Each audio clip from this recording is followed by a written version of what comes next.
Hey everyone, it's Tuesday night, 7 p.m. That's Pacific Coast time. It's time for Z2's Question and Beverage. Tonight we're doing it remotely from Fountainhead Brewing here in Sacramento. Tonight's guest is going to be Melissa Paris, MP13. Once she joins in, we'll add her on. I've got a list of questions that I don't know if she's willing to go past an hour, but I have got a ton of questions forwarded, so this ought to be really, really interesting tonight. Hopefully, for those of you around the world, I hope it's not too late. Hey, what's going on, Quantum? Like I said, tonight, sponsored by Fountainhead.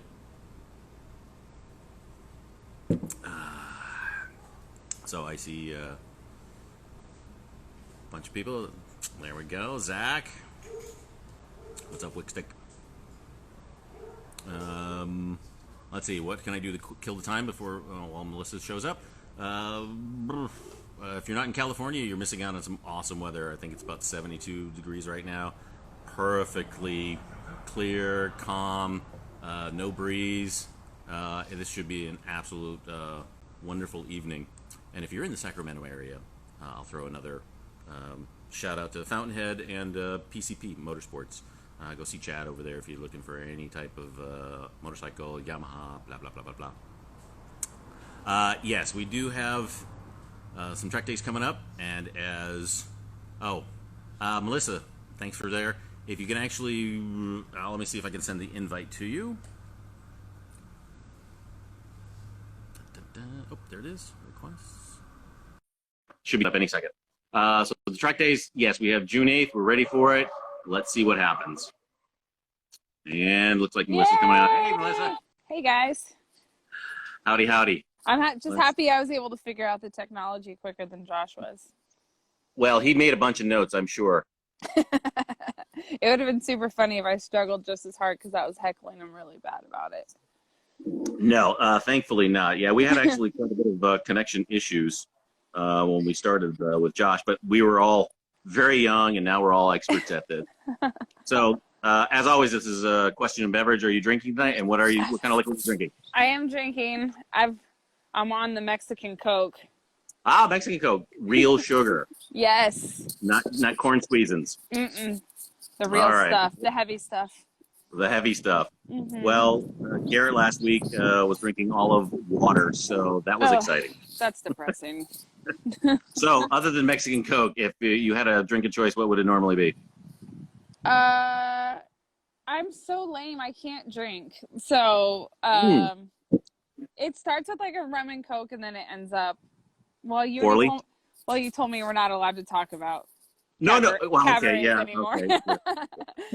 So specific locations, we try to keep it family friendly. So yeah, it starts out with a rum and Coke, and it ends at amateur night. We'll just put it that way. Gotcha. So, a couple weeks back, we had your lovely and vivacious husband, Josh, on, and we asked him what he was up to. So tonight we're going to ask, obviously, the actual head of the household, what have you been up to, other than burning dinners in the background? I knew you were going to talk about that. Learning how to cook, apparently. And I just kind of got finished building my new 2020 R1. So that's the first time I've built my own race bike, like, completely from, like, start to finish, pretty much. So that was really fun, and it's really fun to ride. Yeah, we saw the pink buttons on your rotors. Purple. I got purple. Oh, purple. It's pretty funny, actually, how that started. Like, I was at Behringer's US HQ, and I saw, like, they have, like, a display with all the different colors that they can make stuff in, and I saw the purple one, and I was like, I need that master cylinder or I'm going to die. And then when we were in Daytona, Etienne, the French guy, was, like, over visiting. And looks like we froze up.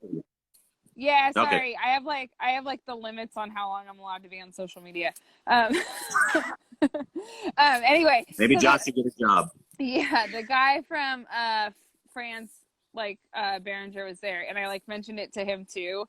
And I was like batting my eyelashes so hard you could probably feel like the wind coming off of them.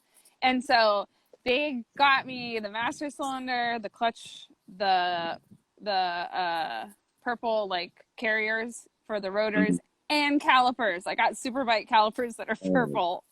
that's pretty awesome. It's so cool. Yeah, super Curly. spoiled. So is Josh cooking dinner? We know it would have to be either microwave because I've heard that he refuses to learn how to operate a grill. He won't learn that skill apparently. Yeah, I got a defective model. He does not understand that that's part of the job description for a husband. So, I know. Sorry to hear that. If you guys could all like bombard him with messages like insulting his manhood for his inability to operate. We have a beautiful grill too. He just won't do it. So he did make dinner tonight. He drove to Alberto's and got Oh, these. okay. Yeah, he got me some carne asada nachos.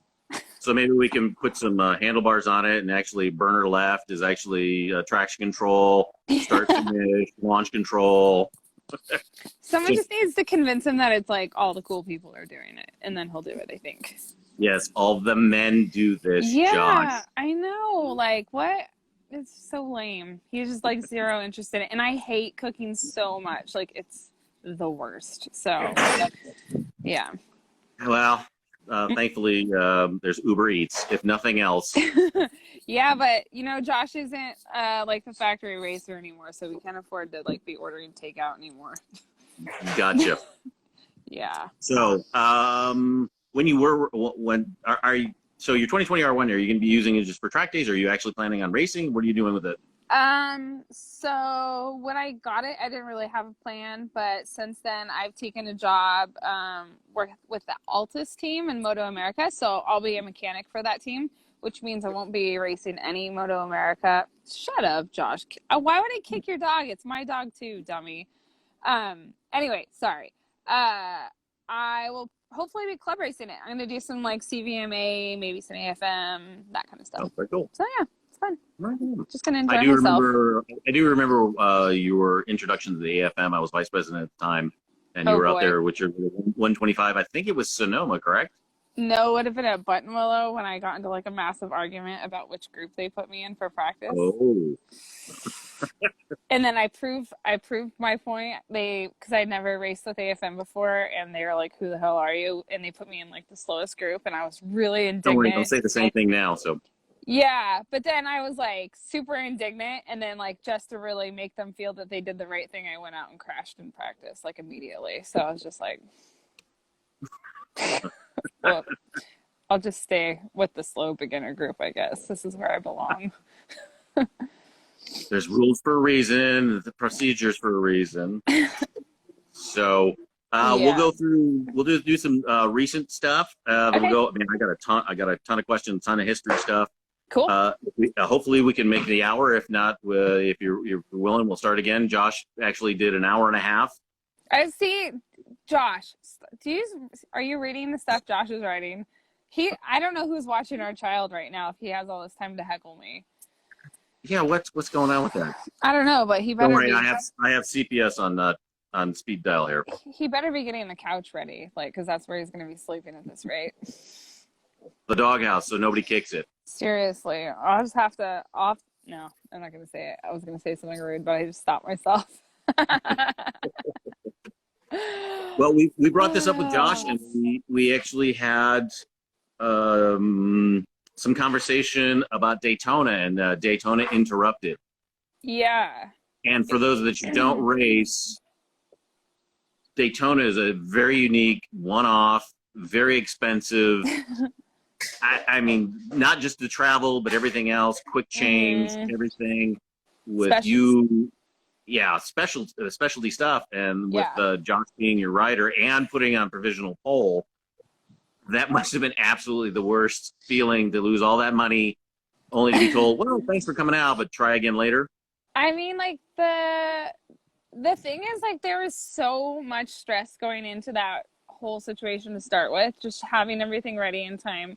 And then also, like, there was a little bit of conflict going on between me and someone in the tech shed. So, like, I was already, like, on the rev limiter before that. Starting to see a pattern here, Melissa. I'm just saying. Okay.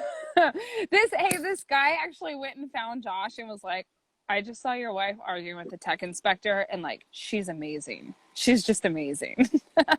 And I was Was the like, word really amazing, or just start no, with an A? he really said it, but it turned out he had like some, I think like a really saucy like South American wife himself, so he was like used to women with colorful language. We'll just leave it there. Gotcha. Thank you. Yeah. Yeah, it was really disappointing, and it was super frustrating, and there's like no way to like really talk about it without risking sounding like insensitive to the climate, and that was kind of like my point. I was saying like I get like yeah, I get that we all need to go home, like there's bigger stuff going on, but having them decide to postpone it rather than like canceling it and like Be pro. paying out the purse money based on qualifying, which like yeah, I know that sounds lame, dude. We'd rather race, trust me. But like at that point, I was like, I don't know if we're gonna be able to come back, because I mean, just the accommodations for your crew there, it's stupid. You know, I think I was in the hole like $2,500 just putting my crew up, you Yeah. know, for 3 nights. So it's just yeah. So it was really frustrating, but hopefully it looks like we might be able to make it back. So that'd be good. Oh, that's cool. Yeah. So I know somebody asked how much does it cost to build a bike, and I think they were referring to the R1. What was your budget to build a front-running R6 for the race? All All the of money, it? just all the money. Like, Yes. yeah, I mean, I built like we're using the same bike as last year, but I mean, by the time you buy the bike and build it and build an engine and buy all the quick change stuff and buy all the extra wheels and this, that, the other thing, time on the dyno. I mean, I think I had spent already like 30 or 35 grand this year.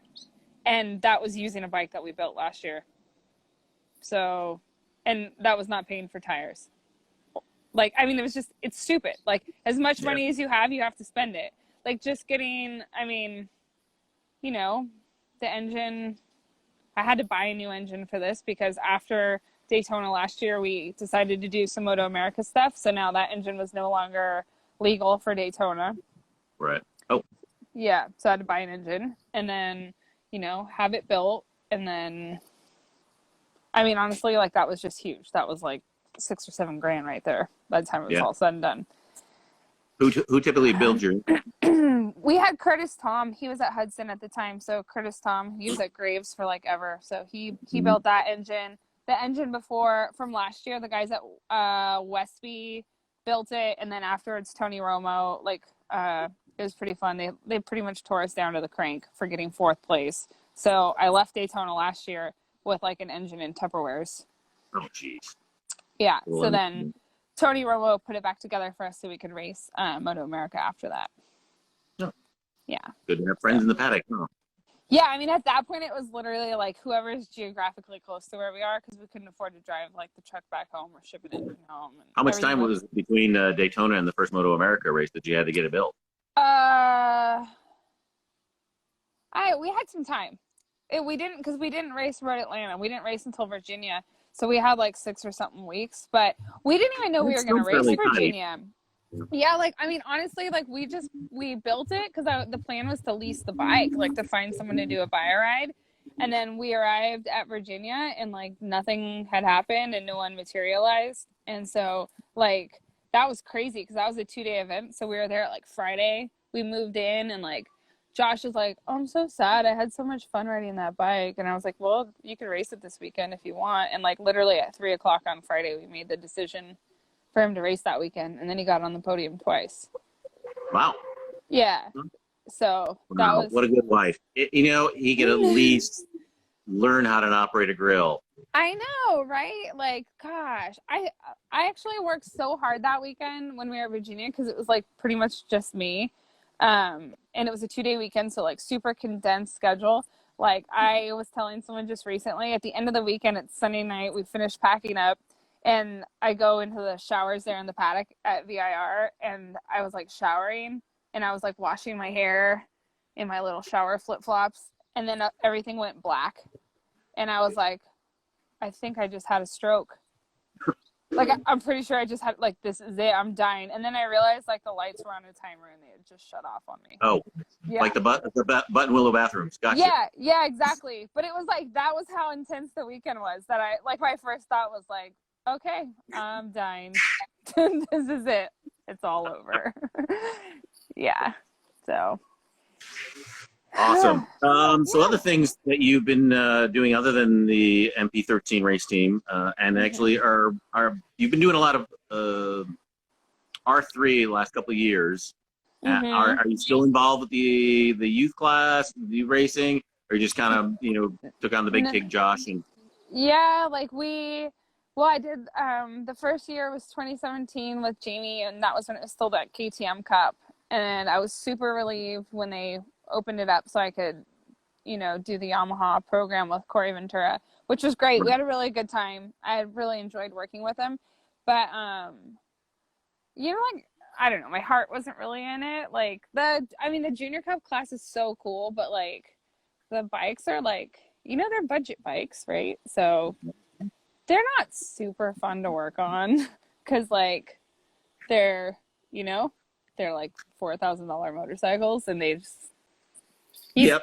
Well, they're just not the most fun. So, like, to me, I was like, well, this is cool.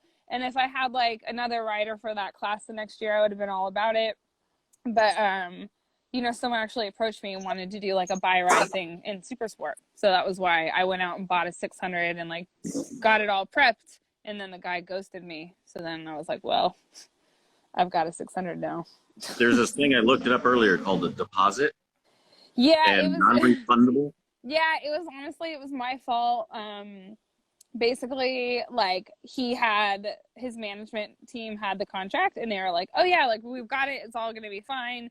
And Yamaha was like getting rid of a demo fleet or something like that, so I had the chance to get a 600 super duper cheap. So I was like, oh, I'll just do it because it's like a done deal. And then it wasn't a done deal. So it's fine. What do you know? I So got sticking another with that. motorcycle. Have you ever thought of actually, beyond Super Sport, have you ever thought if the sponsorship comes and the support comes, you do Superbike? Is that an ultimate goal, or it's one of those, if it happens, it doesn't, it doesn't? Like, baby steps. Like, I'd like to have success in Super Sport first. Like, Superbike's insane, and to do it right. Right. It's metric money.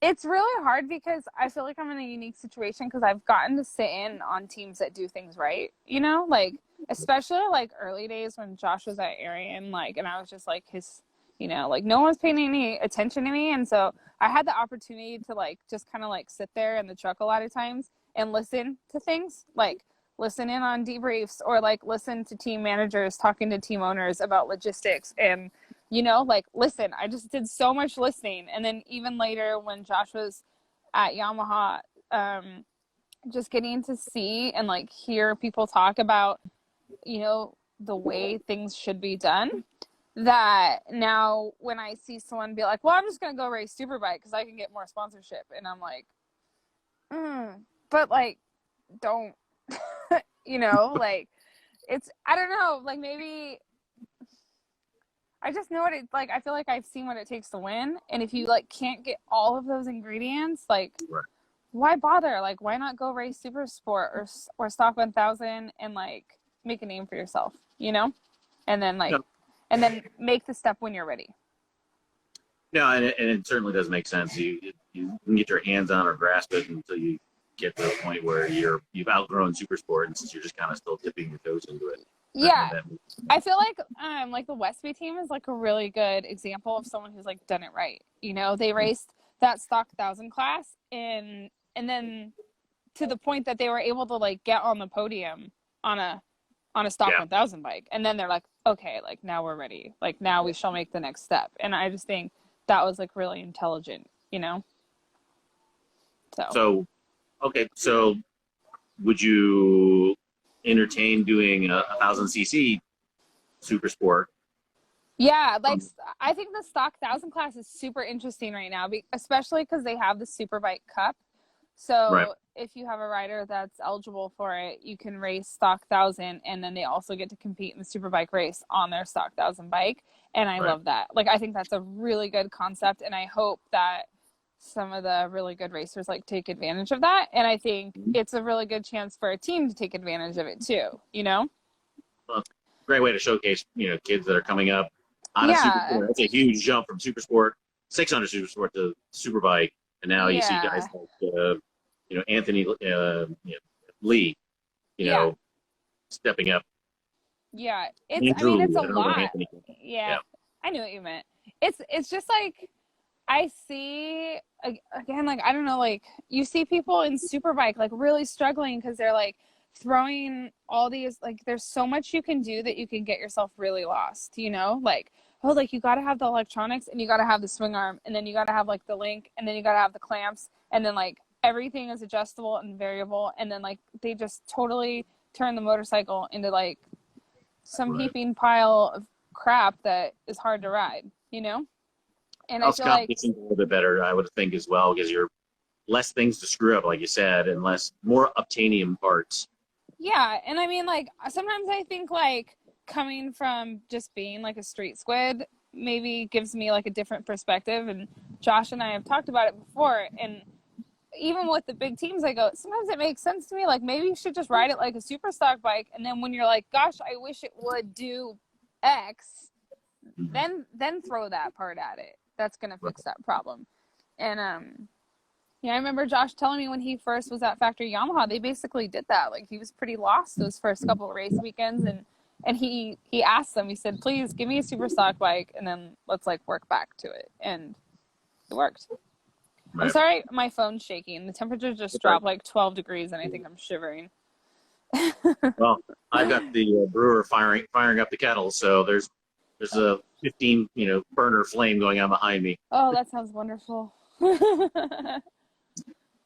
So very super cool. What was I going to ask you next? So let's talk about a little about your. Oh, before we go on, Royal Enfield. Yeah. And I do apologize. I completely screwed up and took somebody else's bike. And I put somebody else's bike under your name. So how did that come about? Fine. And you're now a custom bike builder. Yeah, weird, right? How it came about is actually pretty funny. I'm pretty good friends with Brianne Poland, who is head of marketing at Royal Enfield North America. She's done a ton of traveling with me when I've done like the World Endurance Racing, so we're like really, really, really tight. So last year they introduced the new the GT 650 and the INT 650. And she had me come to a bunch of events to basically lead demo rides for customers. Mm-hmm. And like the very first one was at Summit Point, like at a racetrack. And so I got on the thing and I was like, okay, hey man, it's a budget bike also. It's like a $5,000 motorcycle, brand new. And I get on it and I'm like, dude, this thing's actually pretty sick. Like it's actually cool and it's pretty fun to ride. And then like 5 seconds later, I was like, I need to build a flat track bike out of this. Like it was just like immediate. Like it came to me so quickly. And Brie was just like, yeah, I think that's a really good idea. And then she dreamed up this whole build, train, race program where she gave bikes to 4 of us girls. So it was me and then this girl, Jillian, who's actually a flat track racer. And then 2 girls who are more like bike builders. And the whole plan was build up a flat track bike and then we're gonna like race. And so yeah, it was really fun. And my bike is really silly because like basically I was just like, I'm gonna buy some Öhlins forks for this, and that was just like, let's put some like $3,000 forks on a $5,000 motorcycle. And yeah, but so is that something you want to continue on and do more bike building, or I like building race bikes. I don't think I'd like want to build like a street bobber or something like that. You know what I mean? But I did enjoy putting it together, especially when you have access to premium parts. It's really fun. So, yeah, I enjoyed it. It was a little stressful for me because like the time crunch and I could do without that. But I just like locking myself in the workshop, honestly, and being like, okay, let's figure this out, you know? That was hard because like when you build a road race bike, you pretty much are just ordering parts and putting them on, right? Like, you know, you get a 2020 R1, You go on Superbike Unlimited, you select your motorcycle, and it shows you like all the cool shit you can buy for it, and then you just get out the credit card and call it a day. This was like a little more complicated because, you know, to get those forks to not fit. a lot of upgraded parts for Yeah, but like I need Superbike forks, flat track. yeah, so it was like it started with the oh my gosh, Josh, calm down. It started with the forks. I was like, I know I need those forks. Like Olin's makes a dirt track fork. I have to have it. And then it was like, oh shit, like I guess I need clamps then. How do I do that? You know, and so then I was like, oh, like Evoltech. So he built me a set of clamps, and then I was like, yeah, this is awesome. And then it like showed up, and I was like, the axle doesn't fit. Like, you know what I mean? Like, and that to me was like Everything is customized. yeah, really customized, and like a lot of calling people and being like, help. So there was like a lot of those like big help phone calls, and yeah, it was like that part of it was stressful. Like the last couple of days were spent at AirTech, and Kent from AirTech pretty much like held my hand and through the whole process, because like there was just some stuff where he was like, what about steering stops? And I was like, there's no time for that, like forget about it. And he was like, you're gonna die, like you need steering stops, please let me help you, you know. So yeah, that was good. But I definitely like when there's like more data available to me, or I can like call someone like, hey Chuck Giacchetto, hey what do I do, help. You know. So but yeah, but it's fun. Oh, sorry. I had to screw up the entire brewery just to get more sound out of it. Thank you. Oh man, people are gonna not have beer now. Oh because yeah. of you. I mean, this is going to affect business for weeks to come. I imagine it will. So, racing history, and just your particular history in the industry. You've set quite a few firsts. Yeah, that's just because I'm a girl. Yeah. Oh, You okay. know?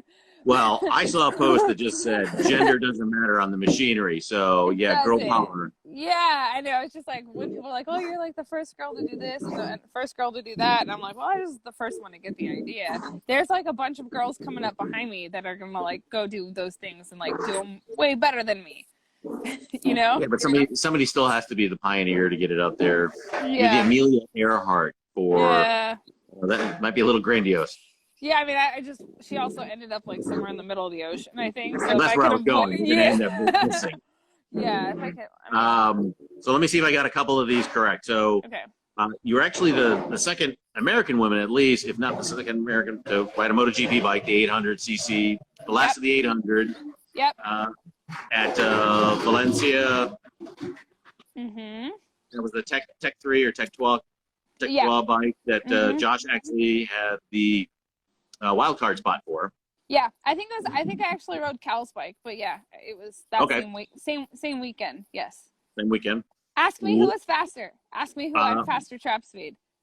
Well, I think it was when we were on with Josh. I'm sure you made it very clear. Ask who had a faster trap speed. It was me.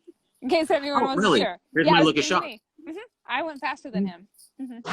Just saying. So what did you think of the M1? It was really, really, really fucking fast. It was, well, I don't know, like, did he tell you the whole story? Like, originally I was supposed to test their Moto2 bike. So. He briefly touched on it. Yeah, so, like, the whole plan originally was, like, Mel gets started the Moto2 bike because she's been racing 250s, and that'll be cool. And then someone was like, ooh, but it's got, like, a Honda engine in it, and, like, Yamaha's putting this whole thing together. Like, that doesn't make a lot of sense. And then Hervé was just like, so, ride the big bike. What's the problem? And I was like, yeah, what's up? Oh, just okay, cool. Over there. Yeah, sure. And I had actually had the opportunity to ride Josh's Yamaha Superbike a couple weeks before, and it went badly. So. Oh, I didn't hear this story. Well, I mean, it wasn't like it wasn't like in the gravel trap or anything like that. We were out at Chuckwalla. Josh like begged the guys to let me ride it. And they were like, "Please shut up. Will you shut up if we let her ride it?" So I did a couple laps on it, and like the thing would not stop shaking. Like it shook. It just shook and shook, and the only time it ever stopped shaking was like if I had my knee on the ground. Like wow.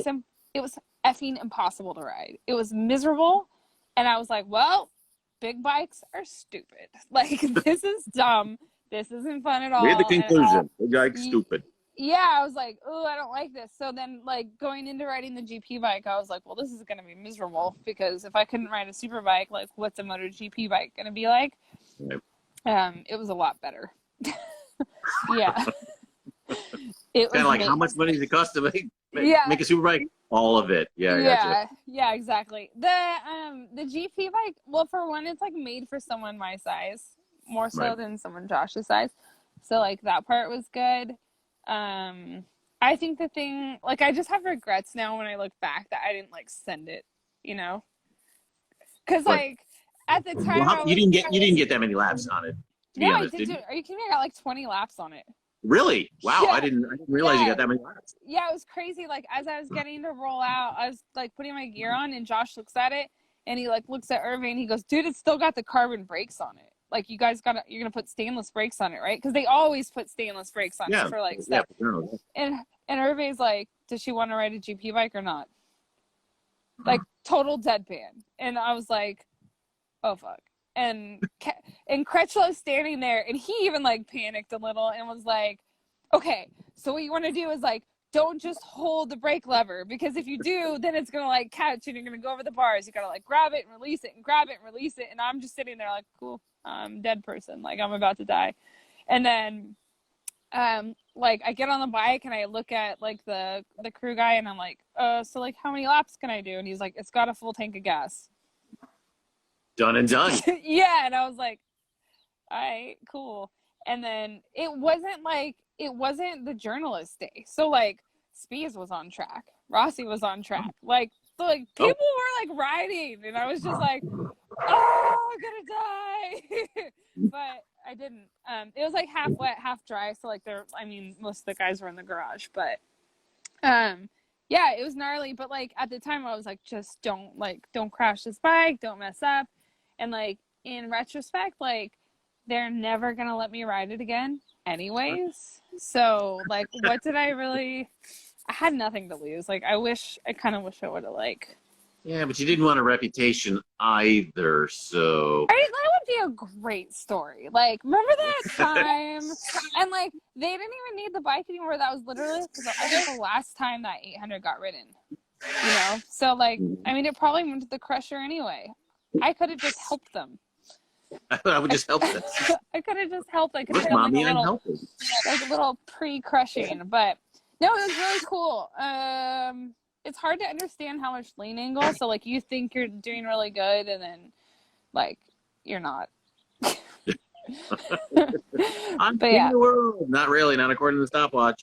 Yeah, it was fun. Like the feel of the brakes was like maybe the craziest thing, because it was like the lever just doesn't move. It's just like how much pressure you apply to it. Right. So that was pretty bizarre. And then like again, Josh and Kyle were like heckling me before I went out. They're like, there's data, and like everyone's gonna know if you don't hold the throttle wide open. Like everyone's gonna know. So like literally, because I'm super motivated by shame. So like the first lap coming out of the last turn, I was like, well, I guess I'll give her. So I like WELP, here we go. I'm like, hold my beer. So I did.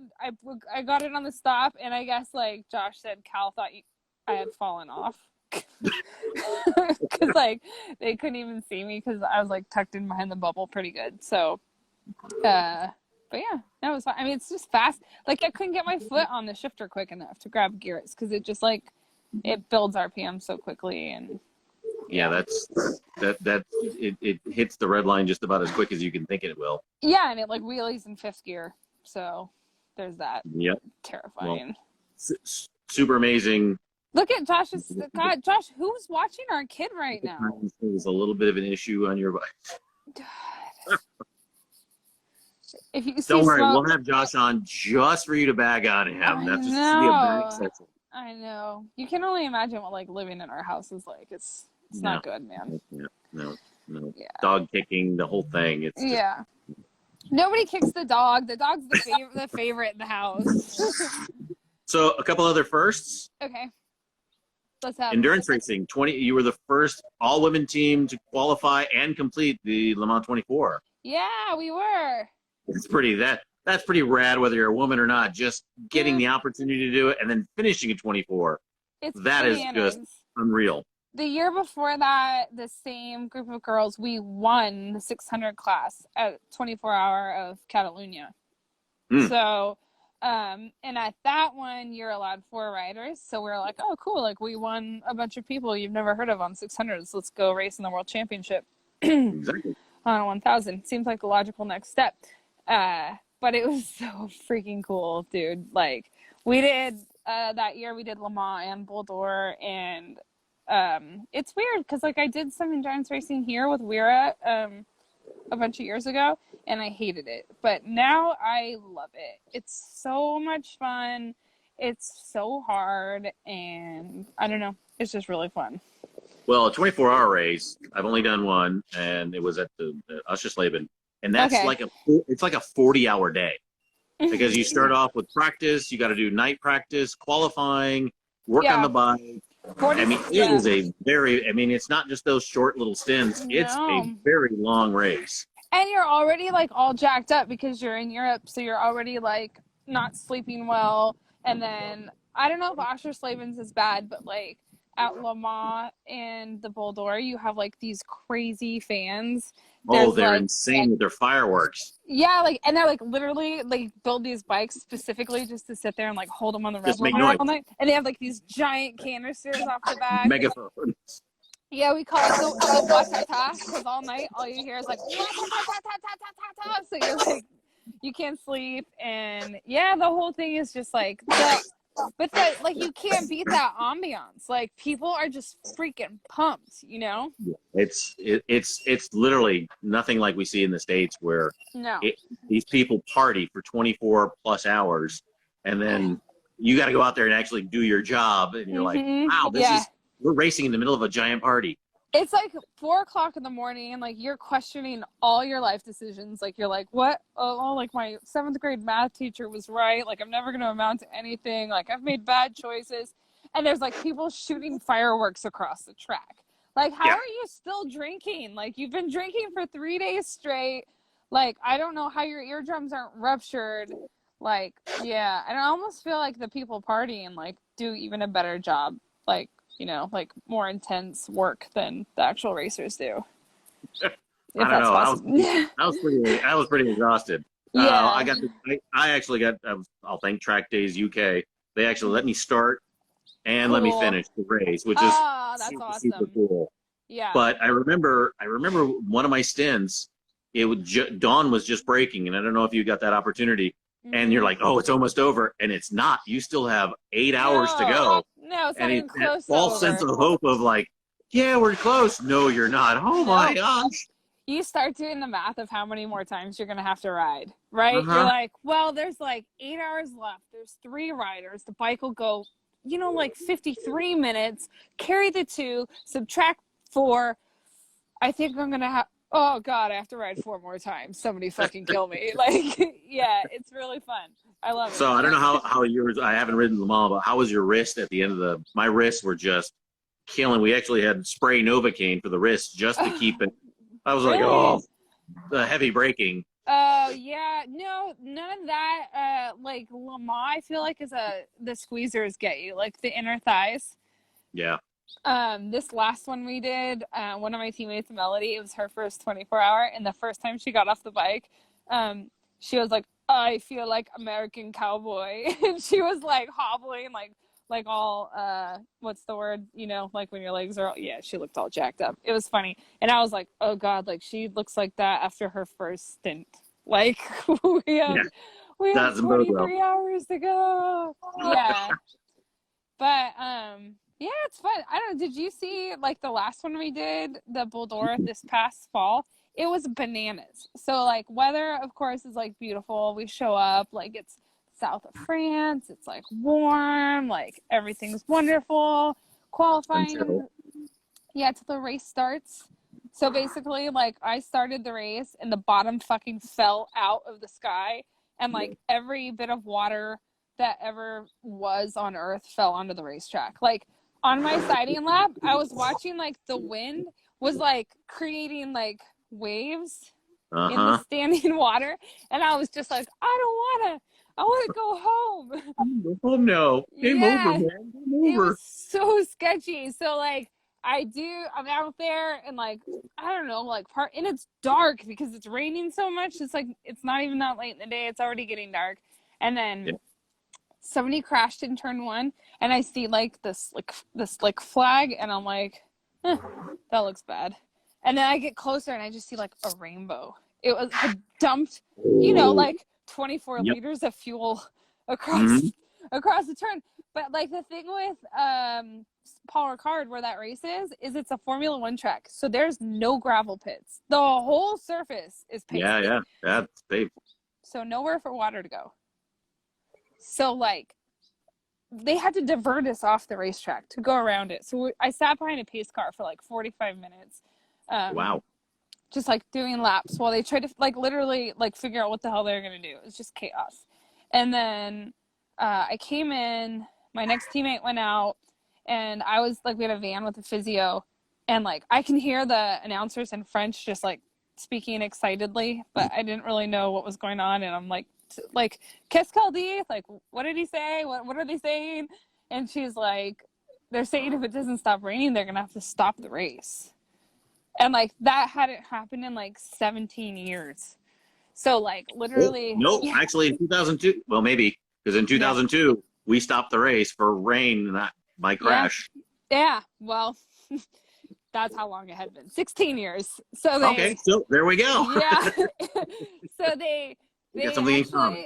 they stopped the freaking race, which is crazy. I mean, that was like my fourth or fifth like 24-hour race, and I was like, this is bananas. Like, you can't believe the shit I've seen them not stop a race for. You know what I mean? Like, like someone's legs in the middle of the track, go around it. Like, so this is like, wow, they're actually going to stop it. And so they made everyone like park their bikes like on pit lane, and they came on. Yeah, you weren't allowed to work on them, nothing. So the bikes were like, we went all into Parc Ferme for like an hour. It was Parc Ferme on pit lane, basically. So there was like, your bike was parked in front of your garage and nobody could touch it. You could put an umbrella over it, and that was it. And they actually had to stop the race until 6 a.m. It was crazy. And then, it was really gnarly. And then finally, like I went out in the morning, and then my last session I did, I'm coming out of, so there's like a, off the back straight at Paul Ricard's over a mile long. It's crazy. So, and you come out of it in like a fourth gear, like really fast right-hander, and then you run up to another right-hander. And like, I'm coming out of that, and I hear pop, and in front of me, I see the puff of smoke out of a bike. And I'm like, oh, ruh-roh, that thing just gave up the ghost. And then he like ran off, and the guy behind him crashed. And I was like, I'm like, oh, that looks bad.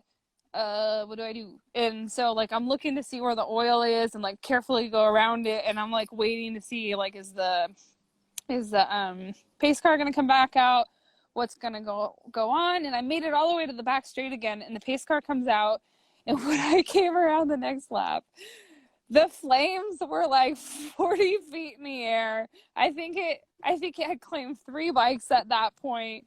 There's like the tire walls on fire. Like, I mean, it was biblical. Like, it was insane. Like, I'd never seen anything like it. And I'm just like they're not even addressing the oil on the track. Like, they're trying to, like, there's a huge fucking fire. And like, there's just like littered with empty fire extinguishers that have like done nothing. It's like literally like someone peeing on a forest fire. I think they actually had to bring like a fire truck over at some point, and that was like another 40 minutes behind the pace car, like watching them try to put out like this enormous fire. Yeah, it was crazy. Like the whole thing, like at the end of the race, like me and my teammates were looking at each other and we're like what happened? Like that was insane. It was like it is kind of dizzying, isn't it? Yeah, it was like biblical rain, biblical fire. Like we just needed some locusts, and then it would have been like complete end days kind of situation. But yeah. Locust frogs falling from the sky. Yeah, it was cray. Yeah, so gnarly. So, yeah. JHD Graphics, are you interested in doing more endurance races? Oh, that's my friend Joe. I am. I actually really Oh, love it. Joe. Yo, Joe. Yeah, I really honestly, like, I love it. Like, I love doing it, and the circuits that you get to race on to do it are really special, and I really like my teammates. So, I don't know. I really do hope I get to do it again, but I think even before the pandemic had started, our team owner was like decided to maybe sit a couple out because it's really expensive. Obviously, wow, I'm shivering so hard. I'm sorry.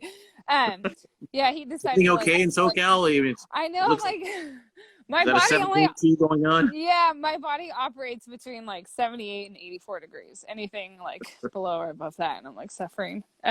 Yeah, I really hope I get the chance to do it again. And I want to go back to like Suzuka. I want to do the 8 hours at Suzuka really bad. Yeah, you actually raced for Midori Milwaukee, didn't you? Yeah. And Yes. actually, and you did some Suzuka endurance racing. How's Suzuka as a track?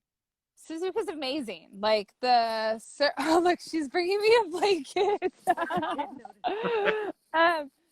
Suzuka's amazing. Like the circuit is wild. Like it's I don't know. It's fast. It's got some really cool fast stuff. And then it's like, how iconic is it too? You know, like even before I knew motorcycle racing was a thing, like we've all seen it like on the arcade games, you know? So to like be there in the atmosphere, the Japanese fans are like awesome. Like you can't beat that. Like the French fans are crazy, but like Japanese fans are like all about it. Plus they bring you presents. Oh, well, that's pretty cool. Yeah, it's so cool. They all like bring you like the coolest stuff. Like, look, it's like a little piece of fruit that was like the most perfect peach that was ever grown, and like I brought it for you. And like I don't know, like little hand drawings and like just really cool stuff. Like everyone's just so pumped and they're so nice and it's fun. German fans are way different. They just follow you into the bathroom. Yeah, it sounds there. I feel like just intimidating in general. Just weird lederhosen. But I'll leave.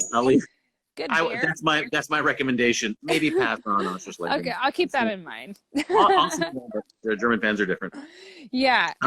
So that was really cool, and also just getting to like race for Midori was like I'm such a fangirl for Midori. Like she's amazing. She's racing royalty. I mean, how cool is that? I looked up her Instagram. She has like 22 followers. Yeah, because she never posts anything. Yeah, she just has a cat. She does nothing. It's like, wow, she is just so low key. Yeah, and she's just like, I mean, yeah, she is racing royalty, obviously, but also like for her to have accomplished the thing she has in motorsports is amazing. Like, and add to that like the culture in Japan, which might not be the most welcoming for women in industry, you know what I mean? So like for her to have like I mean, she's run a MotoGP team. She's insane. She's so fucking cool. Like and on top of that, she's really clever, but she's like really funny and she's really kind, and like I really enjoyed like getting to know her. It was really cool. Yeah, I got to meet her one time. We ran a race up at Reno Fernley with the Milwaukee 250s. And she showed up in the middle, and we're like, I was starstruck. Daniel, can you bring me a blanket? I feel naked, especially in this 78-degree weather. Come on, don't make fun of me. Look, it's a blanket made out of old crew shirts too. Oh, there you go. Yeah, Snuggies. Yeah, and I don't know, like, you know, those Milwaukee 250s, like they lost money on everyone that they made. Yeah, she was like, they just said it's important. It's important for the youth to have a good bike to go racing with, so we're just gonna make them. Even our one-off events, I think they had a purse of like $10,000. Yeah, it was crazy. It was one of the biggest purses in the United States, and I'm like, wow, she has really stepped up. And you know, that is, you just don't see that from anybody else in the sport. No, like, but they like, you know, when you talk to them about it, they're like, but the kids need a good bike to race. This is important. And it's very matter of fact. They just need like, well, you just have to do it. Like somebody has to do it, so I guess I'll just do it. Yeah. Yeah. We don't have that culture here, sadly. Yeah, I know, right? It's so sad. We've got other sports that obviously take attention and money elsewhere. Yeah. Um, Yeah. somebody asked, racing in the rain. What did you think of racing in the rain besides Mm. the craziness of the I do have a blanket. Oh, hold on. I Did you get a felt like blanket?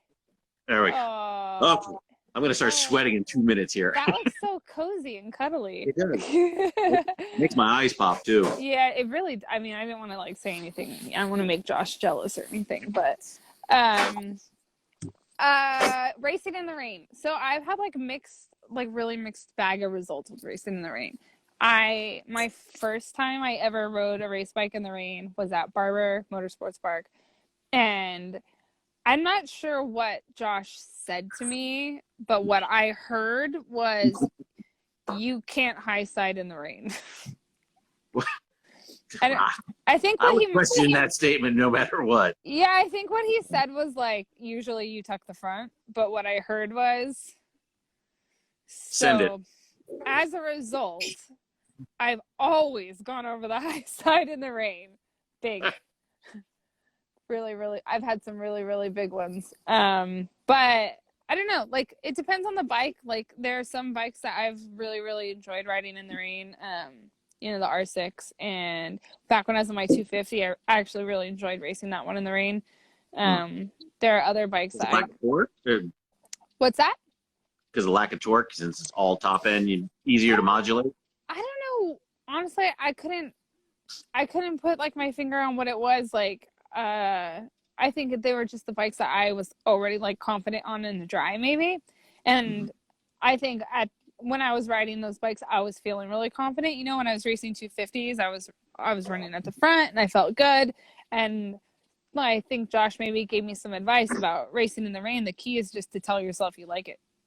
You know, so I remember like walking around all day at Utah one time, like just all day I was like, I love racing in the rain. I love it. I can't wait. I hope it rains. Because everyone was stressing. Everyone was like, oh my God, is it going to rain? Is it not going to rain? Like, what's going to happen? And I was like, fucking bring it on. Like, I'm amazing in the rain. And then it rained and I won. And it was awesome because I just told myself, like, you know, like mind over matter kind of thing. It's kind of similar. You can't have a track you hate. You have to love the things you hate, or you're already in the back to begin with. Yeah, totally. Because your brain wants to make itself right. You know, like it always wants to make itself right. So if you tell yourself you're shit in the rain, then guess what? Guess what? You manifest your own destiny, right? Yeah, exactly. The problem is sometimes I tell myself I'm really good in the rain and then I freaking high side my brains out. So Manifesting. yeah. So Ashley's asked you this a couple times. How do you balance it all? Racing, team owner, wife, mother. Yeah. I just do all the things mediocre. I don't do any of them well. Jack of all trades, master of none. Yeah, I don't know. I've always been someone who like does well in a high stress environment. I think I do better when I have pressure applied to me. So there's that. But the main thing is they're all things I want to do. You know, like I want to race. I want to build bikes. I want to run a team. I want to be a mom. I want to be a wife. Like, you know, that stuff too. So like, it'd be like a lot harder if I was trying to juggle like getting my kid to soccer practice and like get to my job that I freaking hated, and you know what I mean, and like go to the gym and work out. Like, you know what I mean? So all these things I'm doing are fun things. So that helps a lot. What you do, it's never a day of work. Yeah, I got you. Yeah, I mean, definitely. Like there are times like the lead up to Daytona this year, there are like a lot of tears and like a lot of conversations with my dad where I was like, hey, the fun things are like kind of starting not to feel fun anymore.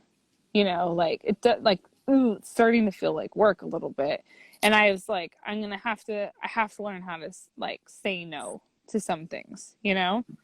And that was like really hard. And it was kind of crazy because when Daytona got called off and we were like driving home and I was like, I just went from like literally 3 months straight of like full throttle, like no brakes, to go home and sit in your house. I was like, we're driving cross country in the RV and I'm like, I think God sent this pandemic to me. Like I think I'm being taught a lesson Thanks, right now. Melissa.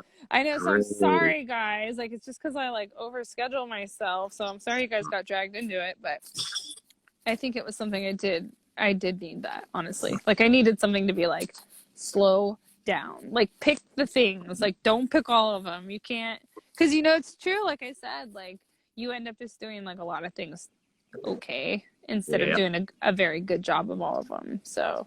Like this year, I'm not gonna. At the same time. Yeah, I'm not gonna run.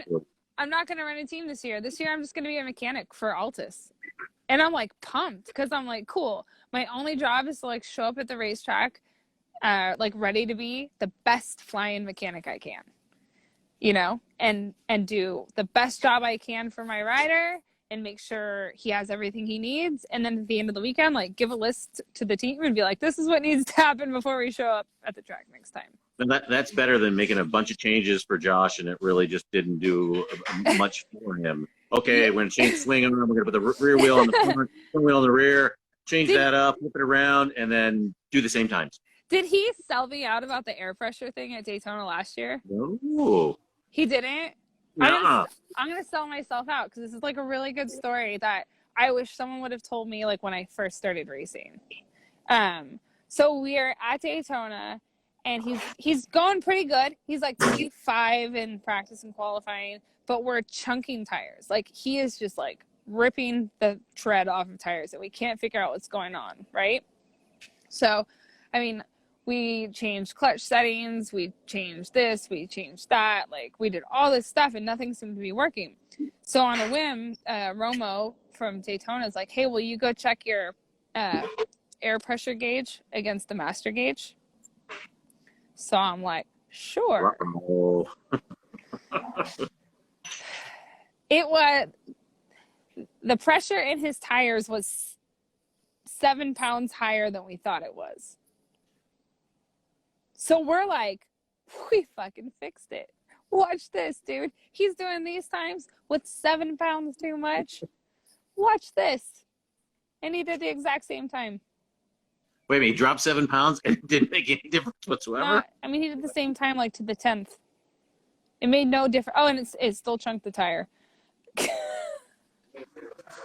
Okay, that's Yeah, so like to me, like it was really eye-opening, like it was just like if a rider is comfortable and happy and confident, it's pretty hard unless something falls off to actually F it up. You know what I mean? right. And I went ahead and tested that theory again. So when we got to Virginia and it was like, literally like the one-man show and I was like on the struggle bus, whatever. I think a good mechanic should be able to admit their mistakes. So I'm going to tell you guys what I did. I was trying to count, like I was counting out all the clickers on the front end to make a note of where we were at. Mm-hmm. And I realized after race 1, where he was on the podium, that all the clickers were wide open. Like there was no compression. There was no, compression and rebound were completely closed. Excuse me. Completely closed. Yeah, and the preload was all the way out. Mm. And I was like, I had to go to him and be like, dude, I totally fucked up. I'm so sorry. Like, I was overwhelmed. I was trying to do too many things at once. And he's like, whatever. It felt fine to me. I guess I'll just go better tomorrow. And he got like the same result the next day. And that was just crazy to me because I'm like, placebos work very well in your household, I'm guessing. What's that? So placebos work very well. Yeah. No, but I just like for me as a rider, that was so huge for me to see. Obviously I don't recommend like messing with people, but for me to like, I'll never come in and say like, oh, I didn't beat that guy because my air pressure rose by 2 pounds. Right. You know what I mean? Like I didn't beat that guy because he was better than me today is the answer, right. like obviously there's you need to be comfortable. The rider needs to be comfortable and feel good on a bike. But like, I love that he was honest. He didn't like, how many people would have been like, yeah, I thought something felt weird, but he was like, shit, man, I can tell the difference, So ride through anything. yeah. So I have a really hard time when like, you know, like I was somewhere and one of my teammates was like, I want to try like some more preload. And they put 2 turns of preload in and she's like, can you take 1 out? And I'm like, come on, man. You can't, you can't tell the difference. Oh, man. so Melissa, this is, I don't know if this is a good stopping point, but we've got 22 seconds remaining. Oh, goodness. Thank you so much for joining us tonight. Thank you for putting up with that atrocious weather out there. Next week, we've got 5-time AMA Moto America champion, Cam Beaubier. Please sign up and send all your comments. And Josh, I expect you to be on there as well. Thank you so much.